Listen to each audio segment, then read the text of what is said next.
السلام علیکم دوستوں، میں ہوں کاشف قمر اور آپ موجود ہیں اسلامک نیٹ ورک پہ۔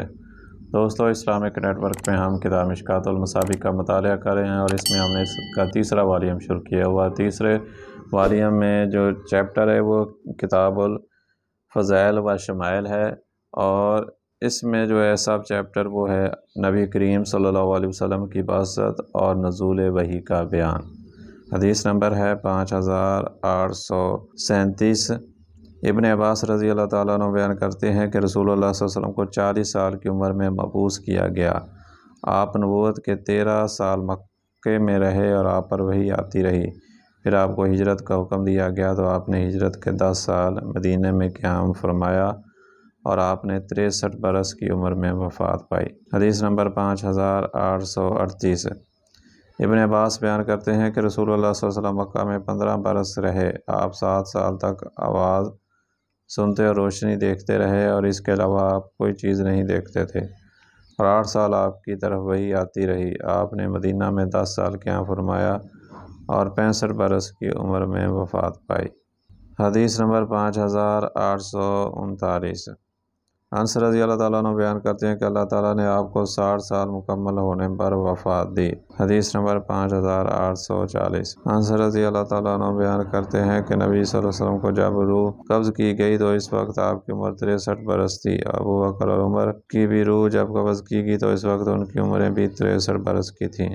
حدیث نمبر 5841۔ عائشہ رضی اللہ تعالیٰ عنہ بیان کرتی ہیں کہ رسول اللہ صلی اللہ علیہ وسلم اور وحی کا آغاز سچے خوابوں سے شروع ہوا۔ آپ جو بھی خواب دیکھتے وہ صبح کی روشنی کی طرح سچا ثابت ہو جاتا۔ پھر آپ تنہائی پسند ہو کے آپ غار حرا میں خلوت فرمایا کرتے تھے۔ آپ اپنے اہل خانہ کے پاس آنے سے پہلے کئی راتیں وہاں عبادت میں مشغول رہتے۔ ان ایام کے لیے زاد راہ ساتھ لے جایا کرتے۔ پھر آپ ختیجہ رضی اللہ تعالیٰ کے پاس تشریف لاتے اور انہیں اتنی مدت کے لیے پھر زیادہ سفر ساتھ لے جاتے، حتیٰ کہ آپ غار حرا ہی میں تھے کہ آپ پر حق وحی آ گیا۔ فرشتہ جبرائیل علیہ السلام آپ کے پاس آیا تو اس نے کہا پڑھیے۔ آپ صلی اللہ علیہ وسلم نے فرمایا میں قاری نہیں، پڑھنا نہیں جانتا۔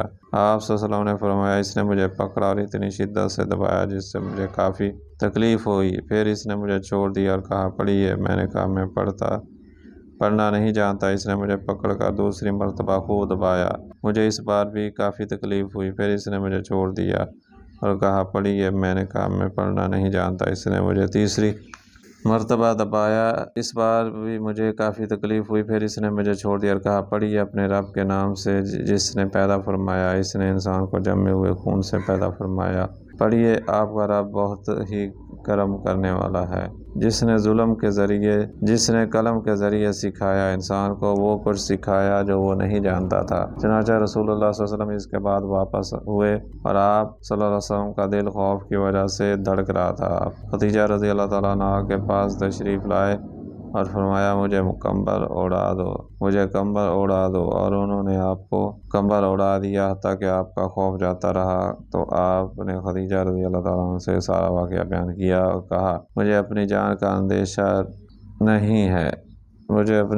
اندیشہ ہے۔ خدیجہ رضی اللہ تعالیٰ نے عرض کیا ہرگز نہیں، اللہ کی قسم اللہ آپ کو کبھی رسوا نہیں کرے گا۔ آپ صلہ رحمی کرتے ہیں، راست گو ہیں، درد مندوں کا بوجھ اٹھاتے ہیں، تہی دستوں کے لیے کماتے ہیں، مہمان کی میزبانی کرتے ہیں اور مصیبت زدہ افراد کی اعانت کرتے ہیں۔ پھر خدیجہ آپ کو اپنے چچا زاد بھائی ورقہ بن نوفل کے پاس لے گئی۔ انہوں نے ان سے کہا میرے چچا کے بیٹے اپنے بھتیجے کی بات سنیں۔ ورقہ نے آپ سے کہا بھتیجے آپ کیا دیکھتے ہو؟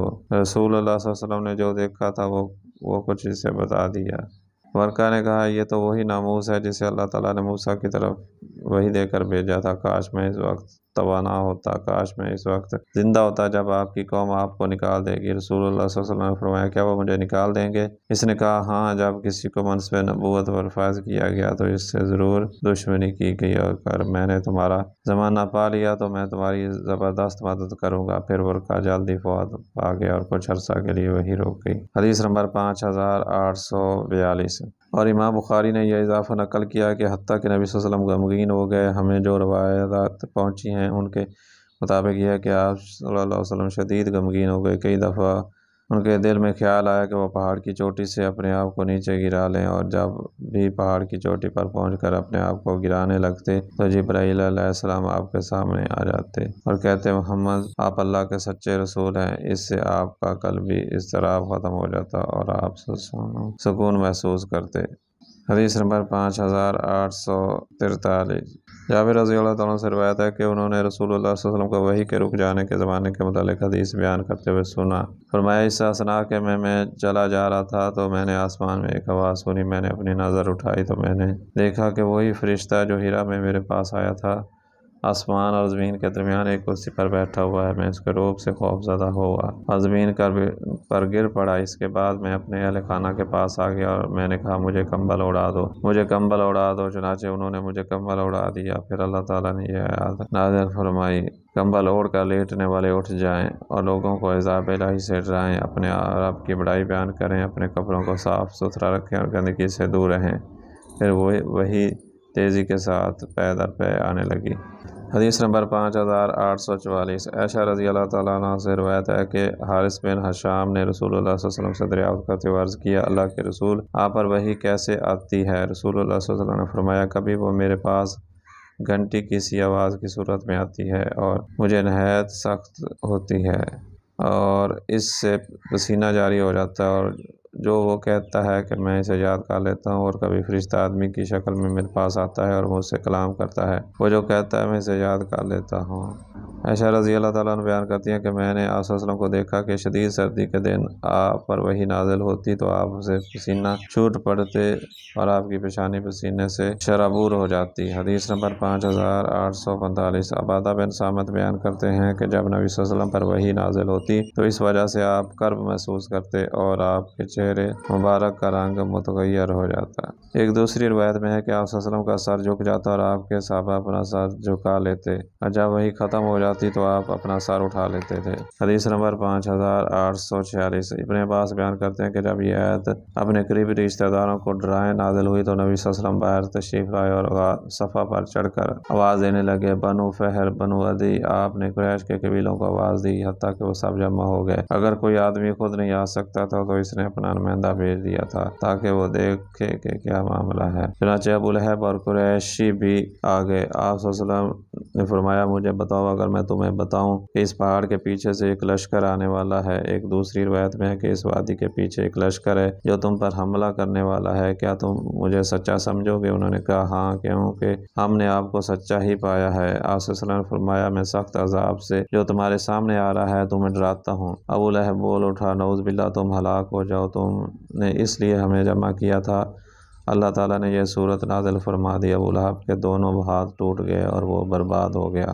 حدیث نمبر 5847۔ عبداللہ بن مسعود بیان کرتے ہیں کہ اس اثناء میں کہ رسول اللہ صلی اللہ علیہ وسلم کعبہ کے پاس نماز پڑھ رہے تھے، جبکہ قریشی اپنی مجالس میں بیٹھے ہوئے تھے کہ کسی نے کہا، تم میں سے کون فلاں قبیلے کے ذبح کیے ہوئے اونٹوں کے پاس جائے اور وہاں سے اس کی گوبر، خون اور پوست اٹھا لائے، پھر وہ انتظار کرے اور جب وہ سجدے میں جائیں تو ان چیزوں کو ان کی گردن پر رکھ دے۔ چنانچہ ان میں سے سب سے زیادہ بدبخت شخص اٹھا، وہ سب چیزیں لے آیا۔ جب آپ صلی اللہ علیہ وسلم سجدے میں گئے تو اس نے وہ چیزیں آپ کی گردن پر رکھ دیں۔ نبی صلی اللہ علیہ وسلم سجدے ہی کی حالت میں رہے۔ وہ مشرکین دیکھ کر ہنس رہے تھے اور ہنسی کی وجہ سے ایک دوسرے پر لوٹ پوٹ ہو رہے تھے۔ چنانچہ ایک شخص فاطمہ رضی اللہ تعالیٰ عنہ کے پاس گیا اور انہیں بتایا تو وہ دوڑتی ہوئی تشریف لائیں۔ نبی صلی اللہ علیہ وسلم سجدے ہی کی حالت میں تھے۔ فاطمہ نے اس غلاظت کو آپ سے اتار پھینکا اور انہیں برا بھلا کہا۔ جب رسول اللہ صلی اللہ علیہ وسلم نماز سے فارغ ہوئے تو آپ صلی اللہ علیہ وسلم نے فرمایا، اے اللہ تو قریش کو پکڑ لے، اے اللہ تو قریش کو پکڑ لے، اے اللہ تو قریش کو پکڑ لے۔ 3 بار فرمایا، اور آپ کا معمول تھا کہ جب آپ دعا کرتے تو 3 بار دعا کرتے تھے، اور جب اللہ تعالیٰ سے کوئی چیز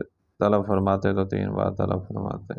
آپ صلی اللہ علیہ وسلم نے فرمایا، اے اللہ عمرو بن حشام، عتبہ بن ربیعہ، شیبہ بن ربیعہ، ولید بن عتبہ، امیہ بن خلف، عقبہ بن ابی معیط اور عمارہ بن ولید کو پکڑ لے۔ عبداللہ بن مسعود بیان کرتے ہیں کہ اللہ کی قسم، بدر کے دن میں نے ان سب کو مقتول پایا، پھر انہیں گھسیٹ کر بدر کے کنویں میں پھینک دیا گیا۔ پھر رسول اللہ صلی اللہ علیہ وسلم نے فرمایا، کلیب والوں پر لعنت برسا دی گئی۔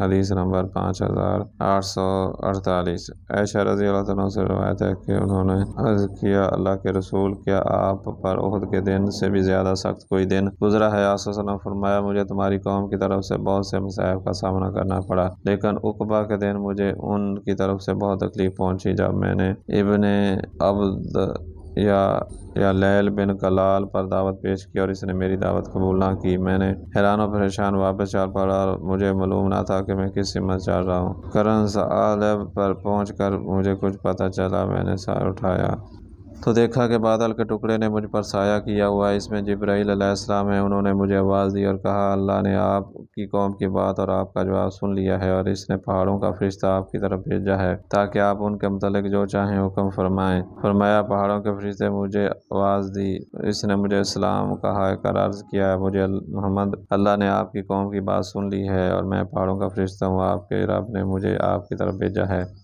تاکہ آپ جو چاہیں مجھے حکم فرمائیں، اگر آپ چاہے تو میں دونوں طرف کے پہاڑ لا کر ان پر ملا دوں۔ رسول اللہ صلی اللہ علیہ وسلم نے فرمایا نہیں، بلکہ مجھے امید ہے کہ اللہ ان کے سلب سے ایسے لوگ پیدا فرمائے گا جو ایک اللہ کی عبادت کریں گے اور وہ اس کے ساتھ کسی کو شریک نہیں ٹھہرائیں گے۔ حدیث نمبر 5849۔ انس رضی اللہ عنہ سے روایت ہے کہ غزوہ احد میں رسول اللہ صلی اللہ علیہ وسلم کے سامنے کے 4 دانت ٹوٹ گئے اور آپ کا سر مبارک زخمی کر دیا گیا۔ آپ صلی اللہ علیہ وسلم خون صاف کر رہے تھے اور فرما رہے تھے وہ قوم کیسے فلاح پائے گی جس نے اپنے نبی کا سر زخمی کر دیا اور اس کے سامنے کے 4 دانت شہید کر دیے۔ حدیث نمبر 5850۔ ابو ہریرہ رضی اللہ تعالیٰ عنہ بیان کرتے ہیں کہ رسول اللہ صلی اللہ علیہ وسلم نے فرمایا اللہ اس قوم پر سخت ناراض ہے جس نے اپنے نبی کی ساتھ ایسا سلوک کیا، اور آپ کا اشارہ اپنے سامنے کے 4 دانتوں کی طرف تھا، اور ایسے شخص پر بھی اللہ کا غضب شدید ہوتا ہے جسے اللہ کا رسول اللہ کی راہ میں قتل کرے۔ حدیث نمبر 5851۔ یحییٰ بن ابی کثیر بیان کرتے ہیں کہ میں نے ابو سلمہ بن عبد الرحمن سے پوچھا قرآن کا کون سا حصہ سب سے پہلے نازل ہوا؟ انہوں نے کہا کہ یا ایھا المدثر۔ میں نے کہا وہ بعض علماء کہتے ہیں کہ اقرأ باسم ربک۔ ابو سلمہ نے فرمایا میں نے جابر سے اس کے متعلق دریافت کیا اور میں نے بھی ان سے اسی طرح کہا تھا جس طرح تم نے مجھ سے کہا، تو جابر نے مجھے بتایا کہ میں تمہیں وہی کچھ بیان کر رہا ہوں جو کچھ رسول اللہ صلی اللہ علیہ وسلم نے ہمیں بتایا تھا۔ آپ صلی اللہ علیہ وسلم نے فرمایا میں نے ہیرا میں 1 ماہ خلوت اختیار کی، جب میں نے اپنی خلوت پوری کر لی تو میں نیچے اترا اور مجھے آواز دی گئی، میں نے اپنے دائیں دیکھا تو مجھے کوئی چیز نظر نہ آئی، میں نے اپنے بائیں دیکھا تو میں نے اپنے پیچھے دیکھا تو مجھے کوئی چیز نہ دکھی، میں نے اوپر دیکھا تو میں نے کوئی چیز نہ دیکھی، پھر میں نے خدیجہ کے پاس آ گیا تو میں نے کہا مجھے چادر اڑا دو، انہوں نے مجھے چادر اڑا دی اور انہوں نے مجھ پر ٹھنڈا پانی ڈالا اور پھر مجھے چادر اڑا دی اور انہوں نے مجھے ٹھنڈا پانی ڈالا اور پھر مجھ پر یہ آیت نازل ہوئی جس کا ترجمہ اسی طرح ہے اے چادر اوڑھنے والے کھڑے ہو جاؤ اور ڈرائیں اور اپنے رب کی بڑائی بیان کریں اور اپنے کپڑوں کو صاف رکھیں اور شرک سے کنارہ کشی اختیار کریں، اور یہ فرض نماز ہونے سے پہلے کا واقعہ ہے۔ تو دوستو یہ تھی آج کی ویڈیو، امید ہے کہ یہ ویڈیو آپ کو پسند آئی ہوگی۔ اگر ویڈیو پسند آئی ہے تو اس کو لائک کریں اور اپنے دوستوں کے ساتھ شیئر بھی کریں، اور اگر آپ کو ہمارا یہ چینل پسند ہے تو اس کو سبسکرائب کر لیں تاکہ ہر نئی آنے والی ویڈیو ایک نوٹیفیکیشن کے ذریعے آپ تک پہنچ سکے۔ آئندہ ویڈیو تک کے لیے اللہ حافظ۔